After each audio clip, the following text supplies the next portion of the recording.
भावलपुर में anti corruption ने PTI के साबिक एमपी समीउल्लाह चौधरी की हाउसिंग कॉलोनी में कई तामीरात गिरा दी।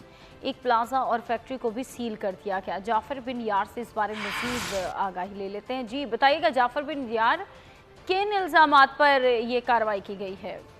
बिल्कुल, एंटी करप्शन भावलपुर की जानिब से ये बड़ी कार्रवाई सामने आई, जिसमें साबिक एमपी हैं चौधरी समीउल्लाह चौधरी, उनकी गैर कानूनी तामीरात गिराई गई हैं। जायका कहना है कि एंटी करप्शन और पुलिस की जानिब से ये मिलकर कार्रवाई की गई है। और एंटी करप्शन को ये शिकायत मसूल हुई थी कि समीउल्लाह साबिक एमपी है, इन्होंने गैर कानूनी जो है हाउसिंग कॉलोनी बना रखी है, जिस पर अब कार्रवाई की गई है। इसके अलावा जो है इनके मुख्तलिफ प्लाजे थे वो भी गैर कानूनी तौर पर बनाए गए थे, वहाँ पे बड़े बड़े जो शॉपिंग मॉल थे वो बनाए गए थे। और तस्वीर में भी हम देख सकते हैं कि एंटी करप्शन की जानिब से कार्रवाई की जा रही है, और जिसमें इनकी जो प्रॉपर्टी थी उनको सील भी किया गया। उसके बाद जो तामीरात थी गैर कानूनी, उनको भी जो है गिरा दिया गया। जायका ये कहना है कि चौधरी समीउल्लाह ने उनके जो फ्रंट मैन थे चौधरी शकील, मेहताब हुसैन, रफीक कराई कि ये गैर कानूनी तामीरात करवाई, और मुकामी जिला इंतजामिया के जो अफसरान वो एहलकार वो भी शामिल थे। और अब एंटी करप्शन की जानिब से इनके खिलाफ कार्रवाई की गई है, और जो जिला इंतजामिया के अफसरान वो एहलकार मुलव्वस पाए गए उनको भी गिरफ्तार किया जाएगा। जी बहुत शुक्रिया।